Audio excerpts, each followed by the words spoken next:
unfold here.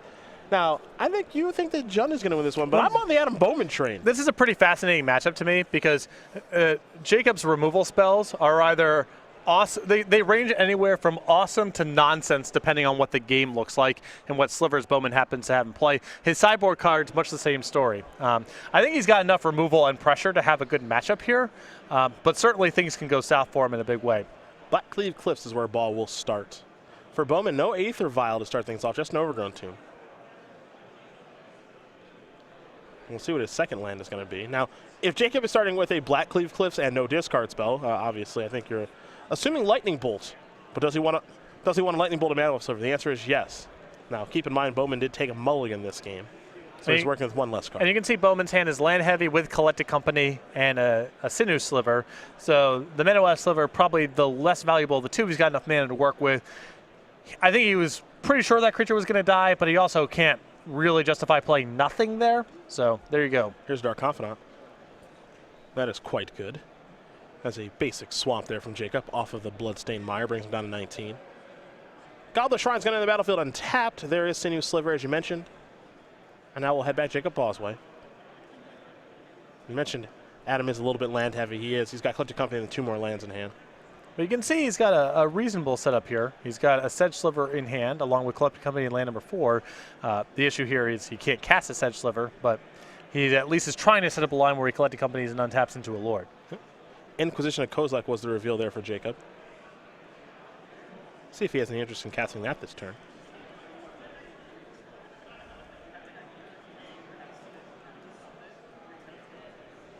Raging Ravine might be the play, but Jacob's going to start with an Inquisition of Kozilek. He's going to hit the Sedge Sliver, but he will not hit the Collected Company or the Swamp, so that'll likely be Adam's line of play next turn.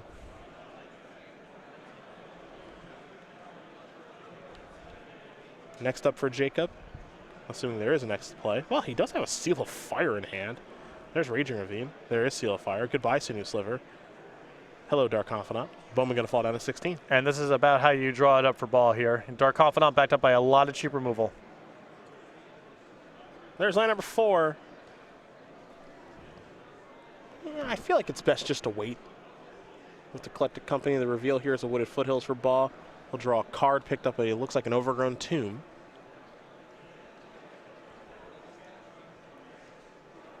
There is the Wooded Foothills. And Baugh will sacrifice the Wooded Foothills. So down to 17 for number 14 on our Player of the Year race here on the SCG Tour. He'll get a basic forest.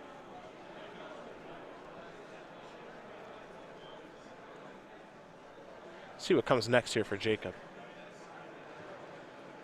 He's going to play a Kalitas. Now here's a Collected Company. How do we do? Not great. Womp womp. Just a Sinew Sliver is not good at all. And now Adam is flooding out pretty bad, and he's just got an Aether Vial in hand. We're done here. Well, this game basically is over, yeah. Jund just did Jund things in this game. Cheap removal, Dark Confidant, Kalitas. Still got a grip full card, 17 life. Bowman mulligan, that definitely didn't help matters. Yeah, and that Collected Company had to be a pretty good one. It was not particularly good at all. And I just don't know if there's any way for Adam to work himself back into this game. He's going to start by attacking. Yeah, he needed something like, if he hit Gale Rider Sliver plus Sedge Sliver and then drew action, he could have a shot here, but certainly Sinew Sliver and then drawing a land in a vial, that's not going to be good enough. I love this attack so much. This is the greatest attack I've ever seen. Adam has air. This is the greatest attack I've ever seen in my 5 years of covering Magic. Totally hopeless. No chance that this does anything other than confuse Jacob Baugh. Well, here's what he's doing. He's representing that he's drawing Collected Company. Yep. This is so awesome. Yes! Yes, he got the 2 through. Totally worth it. Yes. Totally worth it. No shot M's going to win. Doesn't matter. Does not matter. Totally worth it. That was the greatest attack I've ever seen. Reveal Abrupt Decay.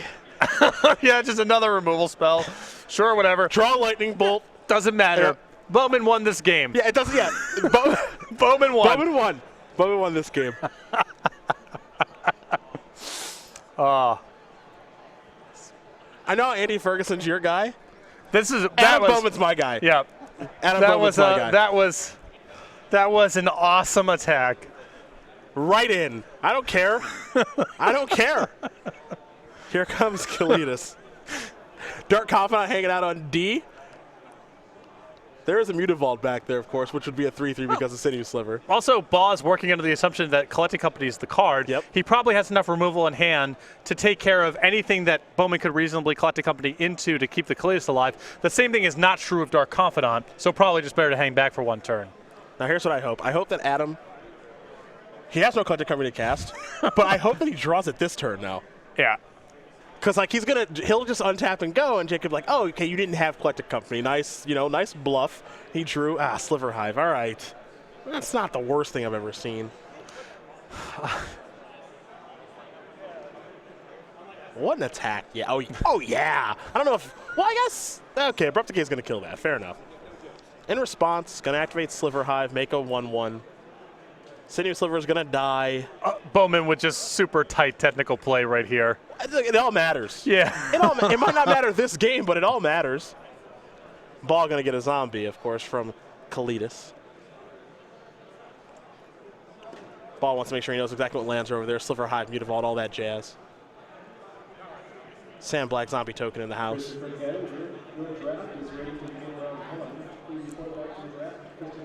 And then we'll be heading back Jacob Baugh's way momentarily. How do you think Jacob feels right now knowing that he got for 2 points of damage? Probably not too bad because he is just running all over Bowman. In perhaps the least competitive game we've covered of the entire weekend. Here's a Terminate killing us, a 1/1. Kill your Sliver token. Yep. Reveal for Dark Confidant, Bloodstained Mire. I don't even know why he's reaching for his life pad, never going to take damage. Scavenging Ooze the draw. It doesn't matter. There's Bloodstained Mire. It's not how you conduct yourself when you're winning. It's how you conduct yourself when you're losing. True. That's where you get to see someone's character. Trying to get every inch. Here's an attack. 3, 4, 5, 6, 7, 8, 9, 10, 11. Bowman's going to fall down to 2, and Lightning Bolt's going to put him -1. And Jacob Baugh's going to win game number 1 here over Adam Bowman as Jund did Jund things over Slivers. But that Sinew Sliver got in for 2. Yes. And at the end of the day, that's what it's all about. He gets to live with those 2 points of damage for the rest of his life. And it's on camera for everyone to see. Yep. Maybe a best of SCG Live moment. Who knows? Take a look at the sideboards here between Bowman and Baugh. We'll start with Adam and all those slivers in the sideboard. A Screeching, a Cautery, 3 Harmonic, 2 Frenetic, 1 Telekinetic, 1 Siphon, 1 Gemhide, 1 Homing, along with the Sliver Hive Lord, a Spell's Guide, and 2 Warping Wheels. So a couple stand out to me here. I think this is a great matchup for Frenetic Sliver. A lot of spot removal on Baugh's side here. I also think this is a good matchup for Sliver Hive Lord. Just pretty challenging card for Baugh to answer. Okay. And I think once you have those 2 slivers in the deck as bullets, bringing in the 1 homing sliver makes sense. I also think you can bring in the Spellskite in this matchup to swallow up Lightning Bolts and other Seal of Fire type cards that Baugh may have in his main deck or sideboard. For Jacob Baugh, Disfigure, 2 Duress, a Grim Lavamancer, 2 Feed the Clans, an Obnixilis Reignited, a Knight of Soul's Betrayal, an Ancient Grudge, 3 Fulminator Mages, 1 Pithing Needle, and 2 Kolaghan's Commands. Love the Disfigure, love the Grim Lavamancer, and love the Knight of Soul's Betrayal. Possible for a lot of these cards to not work once Bowman gets his shop set up. Knight of Soul's Betrayal can range anywhere from kill your mana sliver and your diffusion sliver and now blow you out with removal, or it may actually do nothing if Bowman has too many lords in play. Same thing is true as Disfigure, same thing is true of Grim Lavamancer, but I think the ceiling on those cards is so high that Baugh should bring them in even though they aren't 100% reliable. Well, it gives you an idea what both players are working with here. So game number 2 will be underway in just a moment. Adam Bowman will be on the play. But Season 1 is in the books here of the SCG Tour. And if you missed any of it and who qualified for the Players' Championship, you can learn all about it right now. Season 1 of the SCG Tour concluded with the Invitational in Columbus, Ohio, where 4 players punched their ticket to the 2016 Players' Championship. On top of the Invitational champion, 3 Season 1 points leaders locked up their spots in the year-end tournament. Jeff Hoagland started 2016 in 3rd place in the Season 1 points race, but quickly took the lead position after his runner-up finish at the Modern Open in Cincinnati to kick off the year. Hoagland added to his lead with a 2nd straight Modern Open top 8 in Charlotte, and he never looked back. He put together top 16 and top 32 finishes at the Atlanta and Columbus Opens before making top 8 of his regionals and the Louisville Open. Hoagland wrote out a solid end of Season 1 and had his Players' Championship spot virtually locked entering the Columbus Invitational. For Joe Lissette, Andrew Tenjum, and Jerry Thompson, their invitational performances would decide which 2 would make the Players' Championship. Lissette and Tenjum held the lead going into the event, but with the most successful player in invitational history lurking, neither player could possibly feel safe. After day one, Tenjum and Thompson sat at 7-1, while Lissette was losing ground at 5-3. Lissette would fail to win a match on day 2, as Thompson rallied to a top 8 finish and Tenjum made the top 32, leaving the Miracle Man on the outside looking in. Come Sunday, a top 8 field headlined by Thompson in his 7th Sunday appearance was set to decide a champion. Max McVitie started the quarterfinals by using mono-white humans to defeat Jameson Purdue in his blue-red control deck, while Andrew Main piloted green-white tokens past James Wager and Big White in 5 games. On the other side of the bracket, Ryan Fleischer's Bant Company swept Jerry Thompson's white-blue humans, while Craig Krempels upsetted the top-seeded Logan Mize in a Bant Company mirror. McVitie continued to beat down in the semifinals, eliminating Main in 5, setting up a finals matchup against Krempels, who came out on top of a second marathon Bant Company mirror. But in the end, the SCG Live commentator couldn't stop the human onslaught, as Max McVitie swept the finals to win $10,000, an invite to the Players' Championship, and his very own custom clue token. StarCityGames.com congratulates Max McVitie, Jeff Hoagland, Jerry Thompson, and Andrew Tenjum for their impressive play this season. 11 spots remain for the 2016 Players' Championship. Who will claim them? Stay tuned to SCG Live and the SCG Tour to keep up with all the action.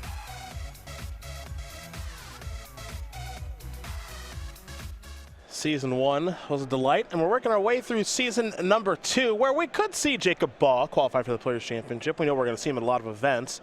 For the 27-year-old from Waterloo, Illinois, with his 8 open top 8s, looking for number 9 this weekend, and perhaps a 3rd open win for the member of Team Lotus. Certified auto mechanic, watches around 20 hours of anime per week, and plays all types of different games. So a gamer through and through.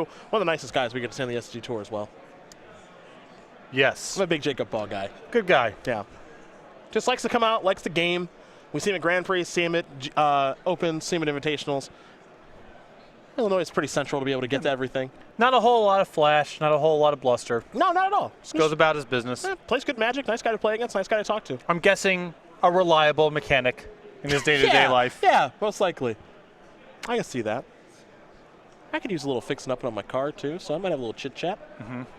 I'm sure he'll be happy to drive to Roanoke, Virginia from Waterloo, Illinois, and take a look at your car. Look, if the price is right.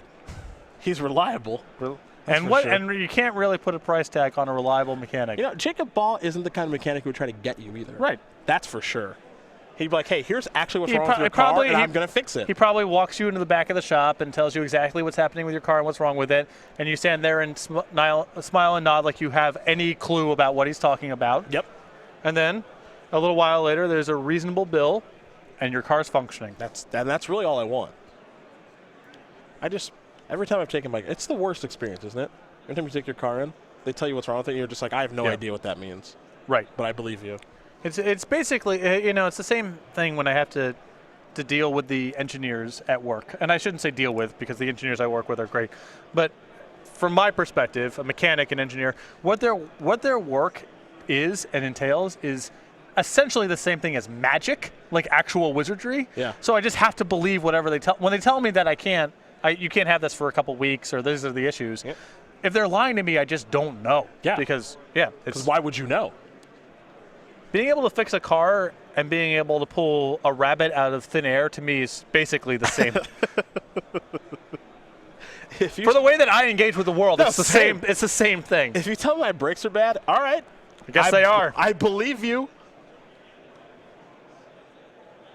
Adam on a mulligan here. He's looking at 6.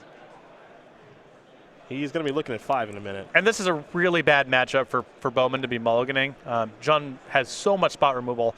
And I think Adam's best shot in the matchup is just getting the puzzle pieces into play that make removal spells really bad. And just having enough lands and spells and the right slivers to operate with on 5 cards, that's going to be very tough.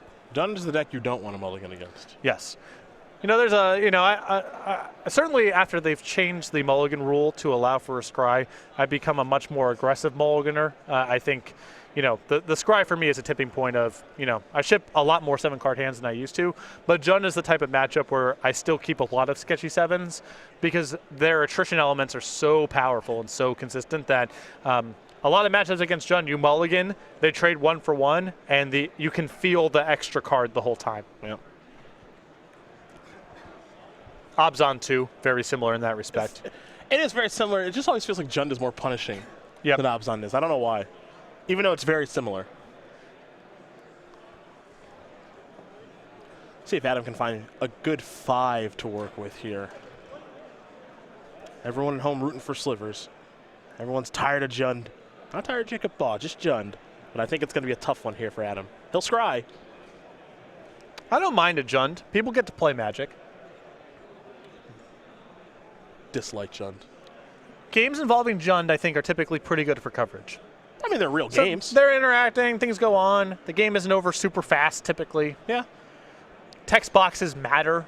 The removal you play matters. The specific nature of it.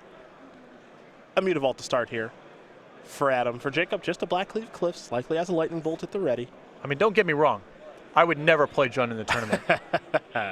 But as a commentator, I appreciate it for what it is.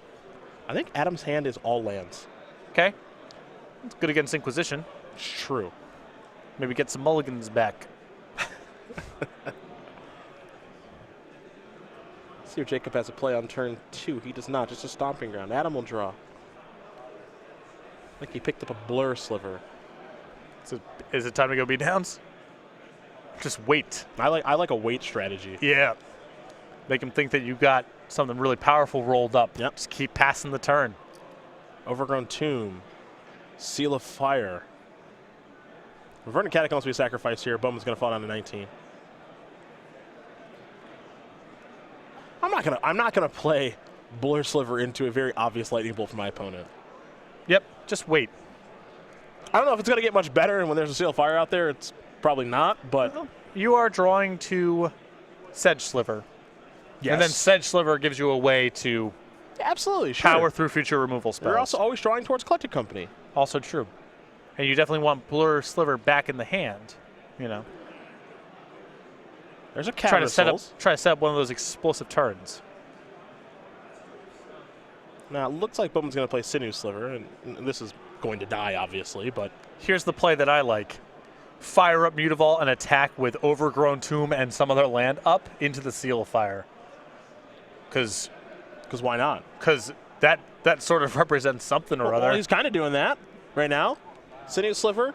Well, Sinew Sliver doesn't have haste, unfortunately. But Mutavault can attack it to 3/3. Because, let's be honest here. Bowman's going to get crushed. But there's still plenty of room for bluff attacks over the course of this game. You don't know. You might run into Baugh in the top 8, and then it's just good to have all this. A little bluff equity. Have a lot of information about the way that Baugh plays. Okay. Rattle his cage a little bit. Okay. I like where your head's at here. We cannot underestimate the value of bluff equity. Right. Long-term bluff Yes, equity. yeah. It's an investment in yourself. This is a Kolaghan's command. Yep. Yeah, that make you discard. Yeah. Discarding Blur Sliver. Oh, you know why? You know why he's keeping those lands? The Hive Lord. The Hive Lord, Yep. correct. That's smart. He knows what his out is. There's Diffusion Sliver. I would read that. All right, good on tap. Good on tap. It is nice to have the Hive Lord as an out. You know, Sliver Hive Lord is it's big and hard to kill. It's not the easiest card for Baugh to get off the table. Yeah. It's possible he has no edicts in his deck, and in fact, he's playing with 0 copies of Liliana the Veil in his main deck. Okay. Fair. No, he's got 4. He's got 4. Oh, is it a creature creature? section. Yeah, God, disqualify this. Yeah. Here's Dark Confidant.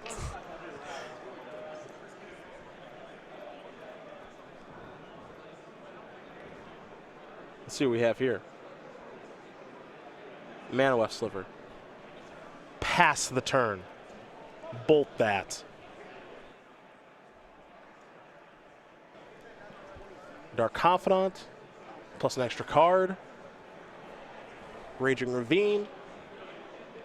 There's Fulminator Mage. Oh, nice. Take care of your Overgrown Tomb. Stop you from casting Collected Company. Here comes Dark Confidant. Pretty good. Every turn for Baugh has been good. He has yet to have a bad turn. He's had 0 bad turns this match. Oh, Warping Whale. There we go. That kills Dark Confidant. Yeah. See ya. Smell you later. What are you, 5? Smell you later? You don't like that one? It still charms me. I will say, I think that Bowman should be putting his lands into play here. He shouldn't be holding back. Because the worst thing that can happen is Liliana plussing, because his outs in the spot are Collected Company and Sliver Hive Lord. So he needs all of his mana. There's Seal of Fire. Well, he has Hive Lord in hand. Okay, Yeah, sorry. he's got the Hive Lord. That looked like a land from where I was. Okay. Never mind. Bowman's to play still flawless. Yeah. Here's a Gemhide Sliver. Perhaps Jacob won't kill it. Perhaps. But he won't play it just yet.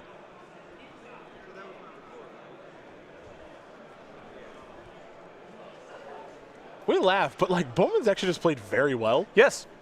And Even in situations where he has no shot to win. Yep. He's made desperation attacks. He knows the mechanics of his deck very well. There's a land. Mutavault does not help with Sliver Hive Lord. Well, not right now. Well, it just doesn't. Down the road. It doesn't help to even cast it. No, I know that. It's just down the road. There's Gemhide Sliver. He killed it with Abrupt Decay. And I think we're going to see Raging Ravine plus Burn spells probably close this one out. Yeah, the Seal of Fire.